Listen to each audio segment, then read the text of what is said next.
This is a complete guide to completing the ASTRA Malorum Easter egg in Black Ops 7 Zombies. This can be completed both solo or co-op, and this guide will be as comprehensive a guide as possible so you can beat this Easter egg on your first attempt. Let's jump straight into things with my recommended loadout, but if you find this guide useful, let me know down below in the comment section and drop the video a like. There are a wide range of weapons you can use for the Easter egg in both the early and late game, but I would personally run an assault rifle like the DS-20 Mirage, Nova Line Marksman Rifle, or the Akita Shotgun. For field upgrades, I highly recommend Ether Shroud, and if you're playing solo, you want to run these augments, and if you're running co-op, I highly recommend you switch the major augment over to Group Shroud, as it will make some parts of the boss fight a lot easier. I would also highly recommend you run Equivalent Exchange as the major augment on Quick Revive, as it will give you even more revives in the boss fight. For Gobblegums, they aren't required, but anything useful like Perkaholic, Raindrops, Phoenix Up, Near-Death Experience, anything that will help you keep your perks as well as be able to revive your teammates during that boss fight. Jumping straight in, your first objective is to open up the map towards the Observatory Dome and interact with the Harmonic Oculus to turn the power on. After this, you'll be prompted to find the two missing components for the Harmonic Oculus. One part can be found inside Machina Astralis next to this dead zombie. You'll be picking up a scroll piece, and the other part will be inside the Luminarium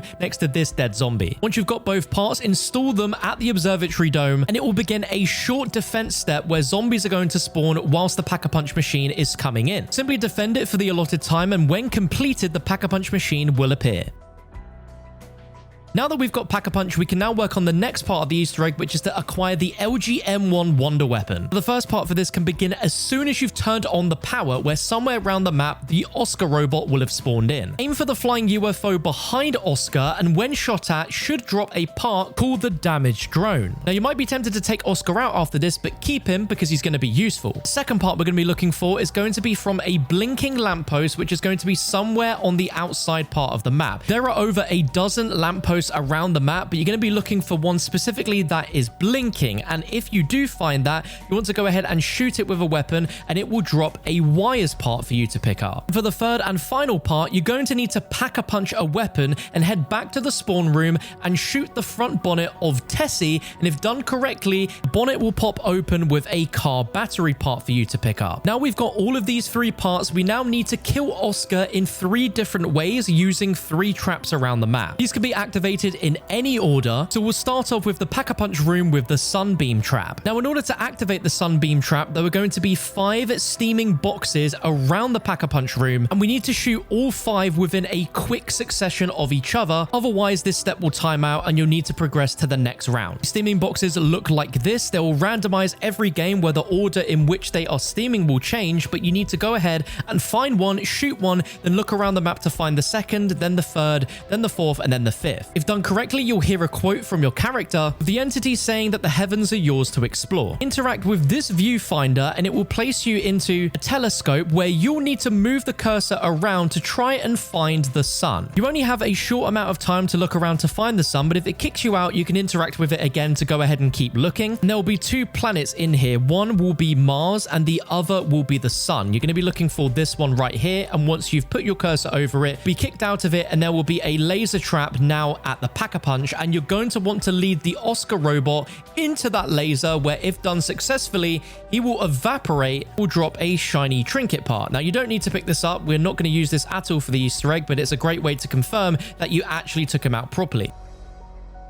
Go ahead and progress a round or 2 until Oscar spawns back in again. Lead him over to the Luminarium, where at this trap here, we're going to go ahead and interact just to the right of the switch for it to place in the UFO disc. And then from there, you want to activate the trap. And what this is going to do is cause a mini challenge where the trap is going to be damaging Oscar. And what you'll want to do is stay in the room and also get rid of the mini UFOs that will spawn around him periodically, keeping him in the room until the progress bar is complete, and if done correctly, your screen will flash white and another shiny trinket will drop from Oscar. For the final takedown of Oscar, you're going to need to go to an arsenal machine and get the Cryo Freeze ammo mod. Around the map are going to be these purple ether crystals that if you shoot with your Cryo Freeze weapon will drop a absolute 0 crystal, and if you open up your HUD, you'll see that that will be one of 3 crystals that you will have got, and you need to go around and shoot 3 total to pick up 3 absolute 0 fragments. Once you've got those, progress to a round where Oscar has spawned in and aggro him over towards Museum Infinitum. To complete this step, first destroy the UFOs on Oscar, then interact with the rocket right here. At the back of the rocket will be your 3 absolute zero crystal shards that you're going to want to lead Oscar in towards, and as long as he stands within it when the countdown reaches 0, Oscar will explode, and if that was your third and final trap, he should drop the LGM-1 Wonder Weapon.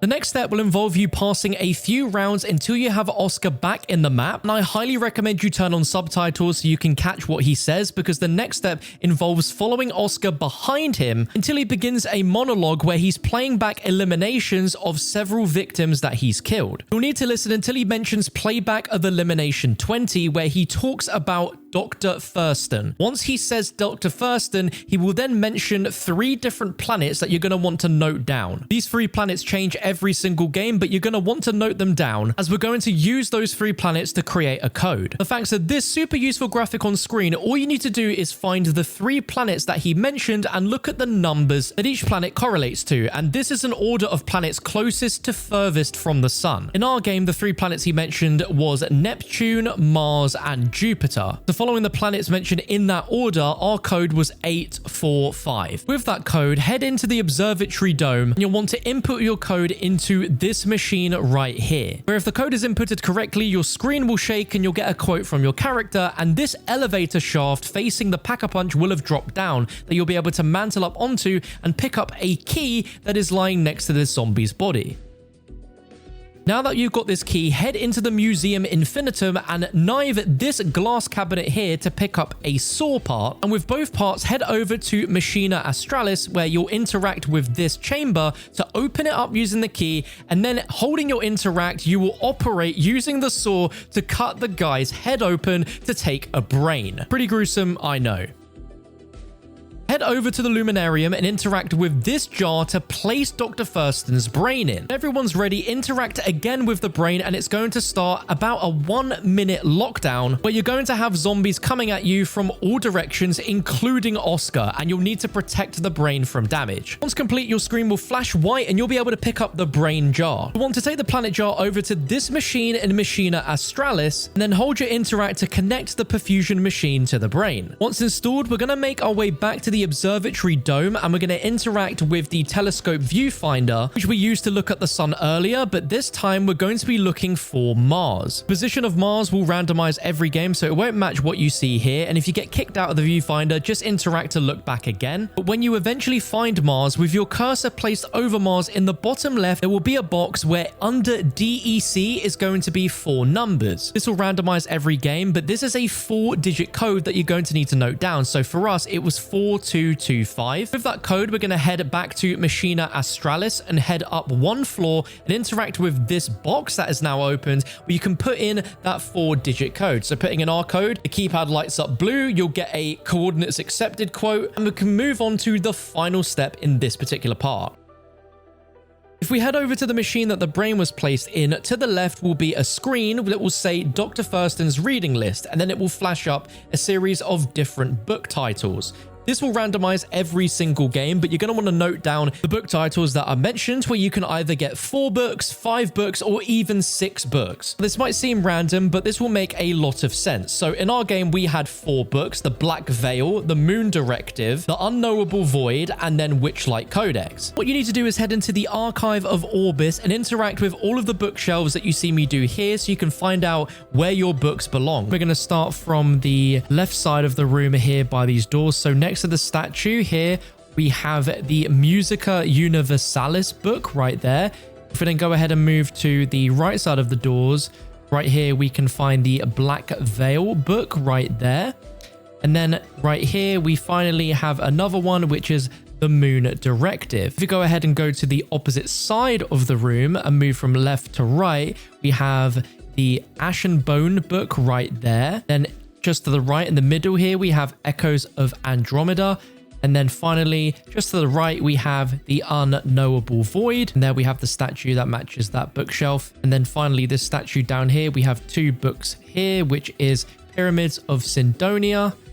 And then we have Witchlight Codex right there. Locations for these books are the same in every game, and the puzzle that you need to solve here is there are 3 statue heads that correspond to the different bookshelves that hold the books that you had in your list. So for Black Veil and Moon Directive, it shares this statue right here, as it's on the same vertical level and it shares a wall with the bookshelf with our books. So because our first 2 books are on the same bookshelf side as the statue, we're going to move the statue twice. The next book in my list was Void, which is on this bookshelf here, and it has this statue that shares the same wall as that bookshelf. And because that's the only book on this bookshelf that I need, I'm going to move that statue once. And then finally, the last book I had was Witchlight Coded, which is down on ground level at this bookshelf here, and there's this statue that shares the same wall, which means I'm only going to move that statue once. This step might seem a little complicated, but simply put, if statue 1 contains any books that you have, whether it be 1, 2, or 3 of those named books, you need to move the statue either 1, 2, or 3 times. If statue 2 has any of the books in your list, you need to move the statue either 1, 2, or 3 times. If any books in your list are under statue 3, then you move statue 3 that amount of times.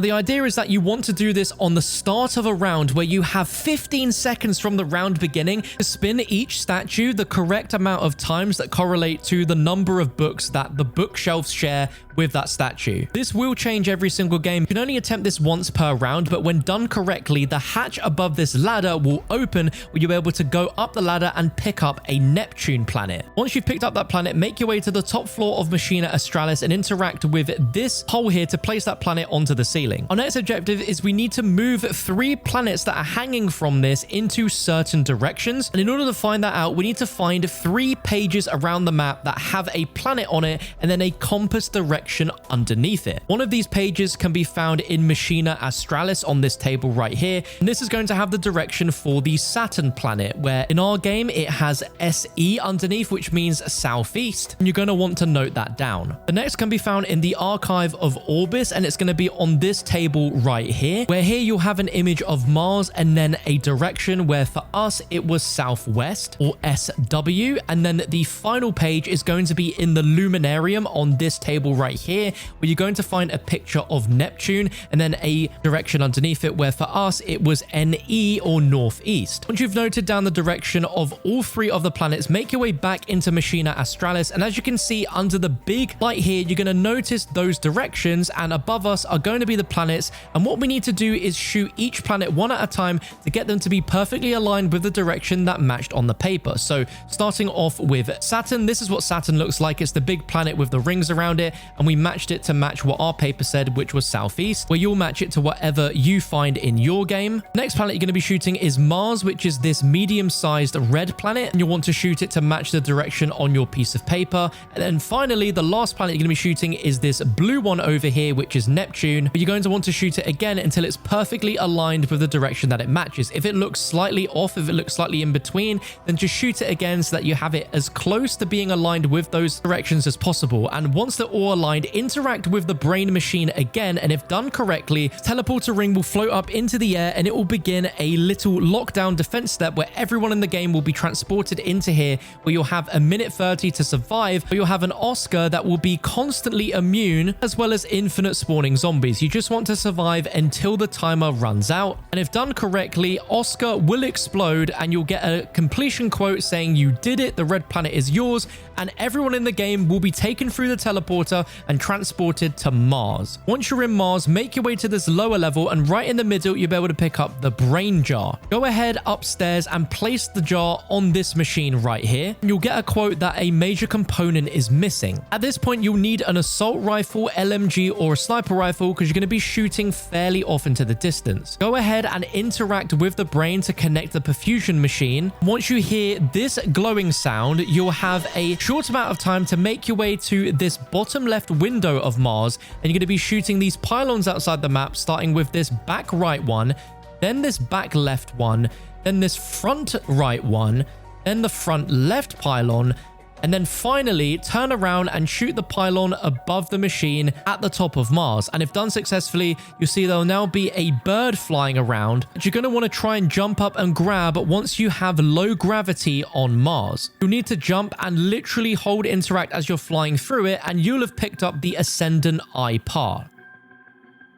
From here, make your way to the right side of Mars and interact with this pyramid to place the eye in here. Once you've done that, we now only have one more step to do until the boss fight is activatable. Head back over to the observatory dome and interact with the organ, where on the right there will be a display which will be flashing 5 total symbols. 4 of them will display as normal symbols, and then there'll be interference for 1 of them. What you need to do is interact with the organ as many times as you need and note down what the artifact symbols look like, either by taking a photo on your phone, screenshotting it if you're playing on PC. You can interact with the organ to watch these symbols as many times as you want, but you'll need to note the order down. In my game, you can see that I had 3 symbols appear before there was an interference tone, and then it showed a 4th symbol. Keep that noted, but head back to Mars, and whoever has the LGM-1 Wonder Weapon has to go ahead and shoot the top of these pillars where you'll see this antenna here, where if done correctly, the UFOs will start orbiting the antenna and it will be spinning around, and you'll hear this really strange tone coming from each of the pillars. There are 5 in total that we're going to need to shoot with the LGM-1. 1 in the corner, 2 upstairs by the teleporter, and then 2 in the bottom left. Once that is done, all the pillars are going to be glowing blue, and what you need to do is interact with each of the symbols that match the order that you saw on the organ, going from first to last. You have a short amount of time from the first pillar you activated to activate all 5, but what you're going to be doing is activating them all in that order. But when it comes to the one that didn't show a symbol, so for us, it was this pillar right here, this was the missing symbol in our order, so we knew that that was the next pillar to activate. What you want to do is activate all the pillars in the order that you had shown. For whatever order your static came in when showing those symbols, you're going to interact with the pillar that has a symbol that did not flash in your order, as that static will actually be part of your overall 5 symbols that you'll interact with. If you activate any of the symbols in the incorrect order, they will flash red, and you'll have to go ahead and progress to the next round in order to try again.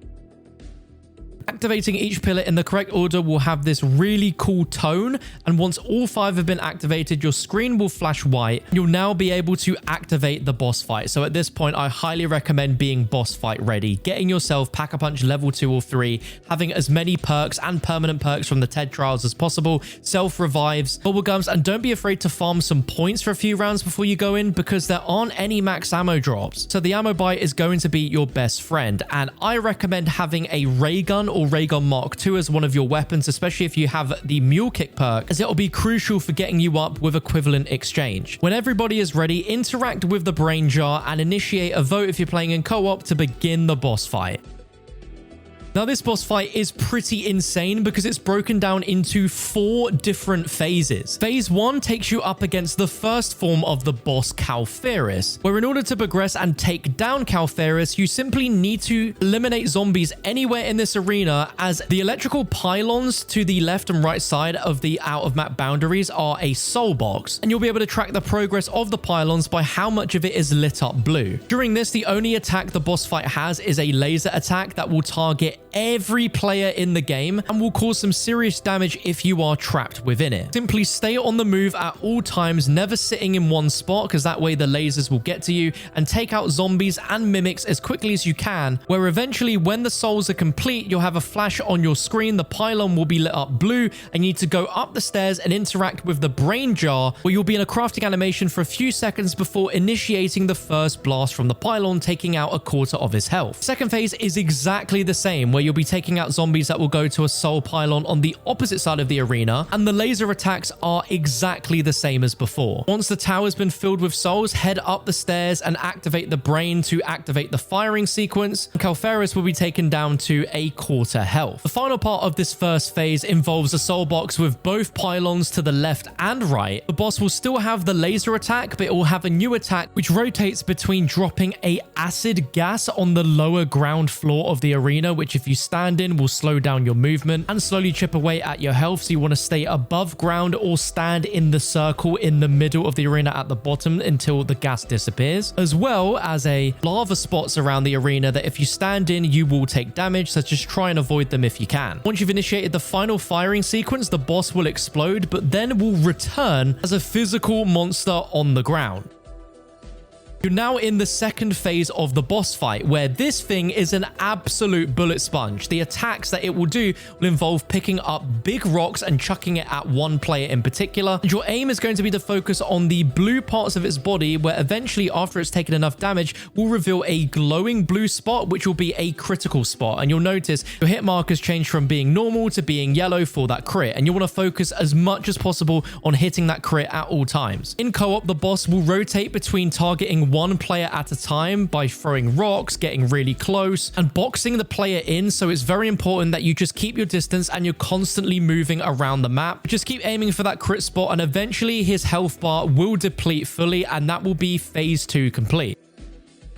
Phase 3 has the boss return as Calferis Ascendant, where it is now even bigger than it was before. And it's a very similar affair to the previous phase, where you're going to be shooting him to try and break his armor to reveal a critical spot. He has the same rock attacks, but a new attack that he has now is a ground slam. So you want to be watching at all times. You'll be looking for a split second where he'll stop moving and then sort of lean backwards. And if he does, that's when you know he's going to do a slam. And if so, make sure you jump up in the air to avoid it, because if you are hit by a slam, it's going to break all of your armor plates. And if there are any zombies nearby, this can be a lethal way to go down. It's during this part particularly that you'll notice that you'll want to be getting armor plates, because zombies will be dropping them quite infrequently. So you can buy another full set of armor from the armor wall buy at the top of the stairs. This phase is definitely tough, so just keep your cool, try and have as much distance as possible. And once he's taken down, he'll transform into his final phase, which is Calferis the Needle. In this final phase, you'll be given a special drop by the brain jar, which will give you a max ammo as well as a full field upgrade. On top of that, it also feels like it gives you an insta kill, and this power up lasts for 60 seconds total. So you definitely want to pick this up when you are really going to need it. So if you need it, absolutely use it. But for this final phase, the boss has all of the same attacks, but his rock attack has been upgraded, where the rocks he throws are now electrified, that will drop these dark purple pools of electricity around the arena, which is extremely dangerous.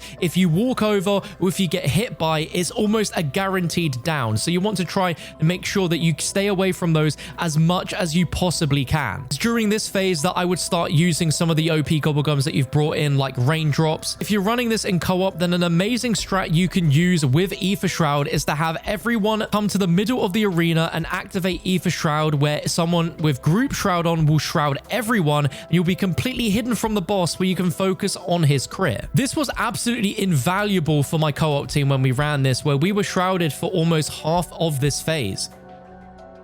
Using power keg, raindrops, and other things like that made it so that we were shrouded for so long that we were able to just focus entirely on his crit spot without even having to worry about the zombies. And if successful, you will have just beaten the ASTRA Malorum Easter egg, and you will get the ending cutscene. If you found this guide useful, please let me know by dropping this a thumbs up. Subscribe to keep up to date with the latest Easter egg guides for every map in Black Ops 7 Zombies. And if you want an Ashes of the Damned Easter egg guide, then why not check this one on your screen right now.